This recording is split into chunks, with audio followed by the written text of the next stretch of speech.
नमस्कार, मैं हूं गजाला। स्वागत है आप सभी का कार्यक्रम ग्रह नक्षत्र और आप में। हाजिर हो गए हम लेकर के आपका अपना कार्यक्रम, जिसमें हम बताते हैं आपको आपकी समस्याओं का ज्योतिषीय समाधान। साथ ही हम बताते हैं आपको ज्योतिष विज्ञान से जुड़ी ढेरों जानकारियां, आपका दैनिक राशिफल और समृद्धि टिप्स भी। तो आइए करते हैं कार्यक्रम की शुरुआत। सबसे पहले जानते हैं आपका दैनिक राशिफल, जिसे बताने के लिए हमारे स्टूडियो में मौजूद हैं आचार्य राजेश जी। राजेश जी, आपका हमारे कार्यक्रम में बहुत बहुत स्वागत है। नमस्कार। तो दर्शकों, जैसे कि आज है 23 जनवरी और दिन है गुरुवार, आइए जानते हैं कैसा रहेगा आपका आज का दिन। दर्शकों, आज माघ सप्तमी है। माघ सप्तमी के व्रत करने से बहुत सारे फायदे होते हैं। पहला तो माघ सप्तमी के दिन युग पुरुष ही जन्म लेते हैं। जैसे कुछ उदाहरण में आज सुभाष चंद्र बोस जी की जयंती भी तिथि के अनुसार मनाई जाती है।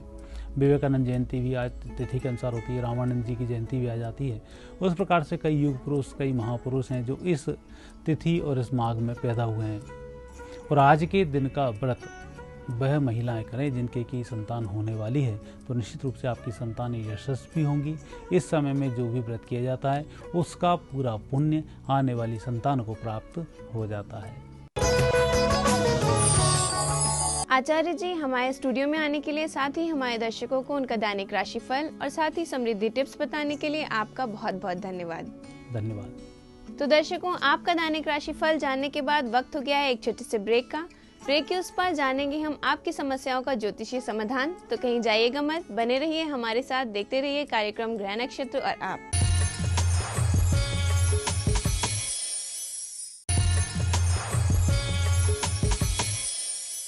दर्शकों, ब्रेक के बाद स्वागत है एक बार फिर से आप सभी का कार्यक्रम ग्रह नक्षत्र और आप में। अब चलते हैं आपके सवालों की ओर, जिसका ज्योतिषीय समाधान बताने के लिए हमारे स्टूडियो में मौजूद हैं प्रख्यात नक्षत्र गतान्वेषी डॉक्टर शंकर चरण त्रिपाठी जी। गुरुजी, आपका हमारे कार्यक्रम में बहुत बहुत स्वागत है। तो गुरुजी, जैसा कि बातचीत चल रही थी भारत देश के बारे में, तो भारत की लग्न के हिसाब से क्या परिस्थिति रहेगी, हमारे दर्शकों को उसके बारे में आगे और कुछ बताइए। अविभाजित भारतवर्ष मकर। अब आप पहुंच गए सर्वोत्तम ऊंचाई के भाव। ज्योतिष विज्ञान में नवम, दशम एवं एकादश, इन भावों को अत्यधिक मूल्यवान माना गया है। दशम भाव लग्न है। दशम भाव दाहिना हाथ है। दाहिने हाथ से भोजन सिर पर पहुंचता है, और कोई भी लग्न हो उसके दशम भाव दाहिने हाथ से भोजन पहुंचता है। इसलिए अविभाजित भारतवर्ष के मकर पर तुला का भाव है। 7 का अंक है मकर से, और तुला का भाव होने के कारण चाहे प्रकृति के पहले दिन जब यहां मानव ने अपने आप को मानव माना होगा, से अब तक सूर्यहंति अग्रजातो पृष्ठजातः शनिश्चरः। सूर्य दशम भाव का कारक है, लेकिन पूर्वाभिमुखी, और पृष्ठजातात शनि को पश्चिम दिशा का द्योतक कहा गया है, वो भी दशम पर है।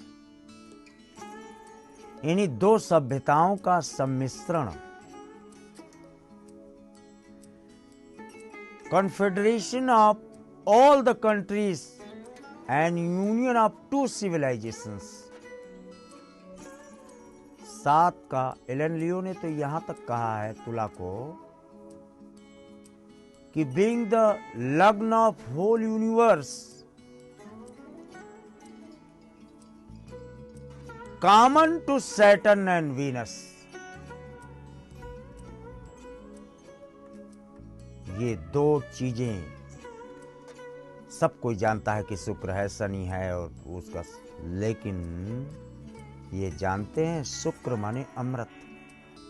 शुक्राचार्य के पास अमृत था। रावण की सेनाएं कभी खत्म नहीं होती थी due to the presence of Venus in the 10th house. सुधा वृष्टि भई, सुधा अमृत वर्षा, और दूह दल ऊपर,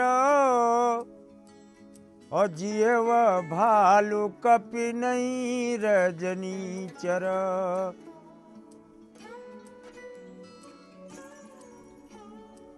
अमृत तत्व भारतवर्ष में है। और भारतवर्ष के 10th भाव क्या है? तीर्थराज प्रयाग, गंगा, यमुना और सरस्वती। इसमें गंगा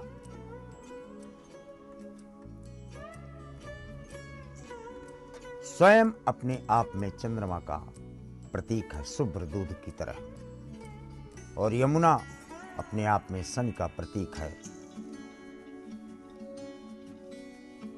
और इसके बाद दोनों के मध्य में जो उद्गम सरस्वती का होता है, ये है बृहस्पति, 5 प्राणों का अधिष्ठाता, या कूटस्थ या सुषुम्ना नाड़ी। अगर गंगा को इंगला कहें तो यमुना को पिंगला।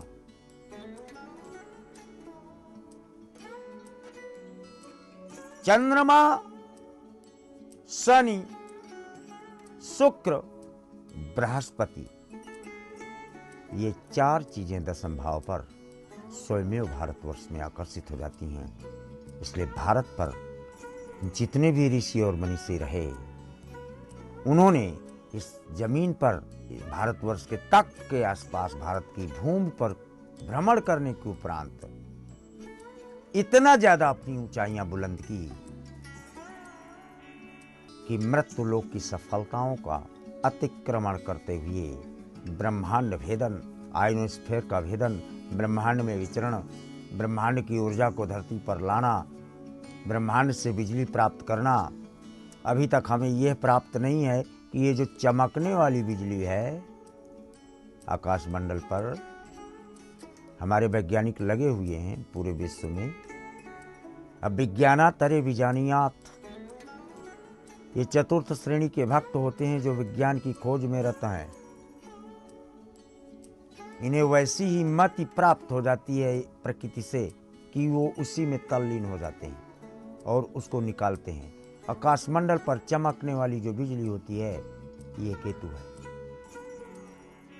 इसको गिरफ्तार करके ये एटम बम से निकलने वाली ऊर्जा के तादरस कहा गया है इसको निकाल करके, और इसकी ऊर्जा को भारतवर्ष में प्रयुक्त करने वाला पहला देश है भारतवर्ष। और इस आज हम तड़ित चालक को जानते हैं, लेकिन सृष्टि के पहले दिन से ही तड़ित चालक का प्रमाण, झंडा लगाने का प्रमाण, घरों के ऊपर जिससे आकाशमंडल की बिजली पृथ्वी से सीधे ही पाताल लोक को चली जाए और उसकी अनावरत ऊर्जा हमारे परिवार को, हमारी जमीन को खुशहाली दे तथा मिट्टी को सोने में तब्दील करे, ऐसा मकर लग्न के अविभाजित 10th भाव से सिद्ध होता है। दर्शकों, इस महत्वपूर्ण जानकारी के बाद वक्त हो गया है आपके सवालों को लेने का। आइए चलते हैं कॉलर्स की ओर और जानते हैं हमारा पहला कॉलर कौन है और उनकी क्या समस्या है। प्रणाम पंडित जी, मैं दीपिका इंदौर से मेरे पापा के विषय में पूछना चाहती हूँ। मेरे पापा का नाम सुरेश कुमार है और उनकी जन्म तारीख 12 सितंबर 1959 है तथा स्थान उदयपुर जिला है। वह समय शाम को 4:25 है। मेरे पापा सरकारी नौकरी कर रहे हैं, लेकिन कई वर्षों से उनका स्वास्थ्य ठीक नहीं रहता है।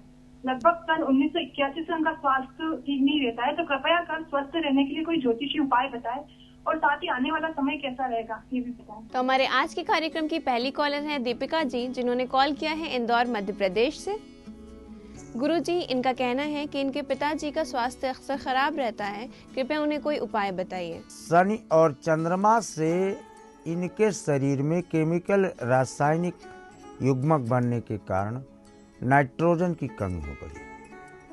यानी अगर बिना खाद वाले अन्न जिनमें बिल्कुल खाद न हो, उनको ये ग्रहण करें। आर्टिफिशियल खाद, गोबर की खाद का प्रयोग हो सकता है, तो उसमें नाइट्रोजन के तत्व तादरस होते हैं। प्रकृति के 22 से 27% जो आकाशमंडल पर है वो उन तत्वों में आ जाता है, और इससे पौष्टिक ऑक्सीजन अलॉन्ग विद नाइट्रोजन जब इनको मिलेगी तो इनके शरीर में, स्वास्थ्य में सुधार अवश्य देखने को पाएंगे।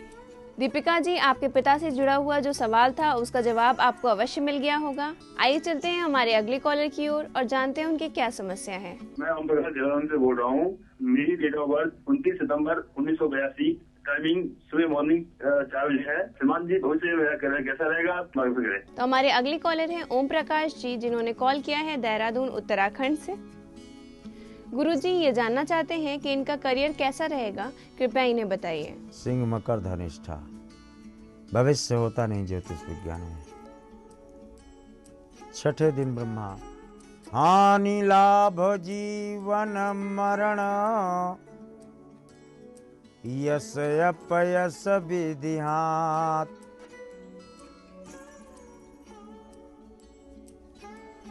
ये अंक सबसे महत्वपूर्ण ऊर्जा आपको केतु द्वादश है। अब आपका पुनर्जन्म नहीं है, इसलिए यही आपका सर्वोत्तम की मानव जीवन धारण करने का मूल उद्देश्य से आपको प्राप्त हो जाता है। कार्यों की श्रृंखला 5 कार्य कुल करते हैं, और आपके पास संचय इतना है कि आपको आगे कुछ भी सोचने की आवश्यकता नहीं है। ओम प्रकाश जी, उम्मीद है आपकी समस्या का समाधान आपको प्राप्त हो गया होगा। इसी के साथ वक्त हो गया है एक छोटे से ब्रेक का। ब्रेक के उस पार जानेंगे हम और भी समस्याओं का ज्योतिषीय समाधान। तो बने रहिए हमारे साथ, देखते रहिए कार्यक्रम ग्रह नक्षत्र और आप।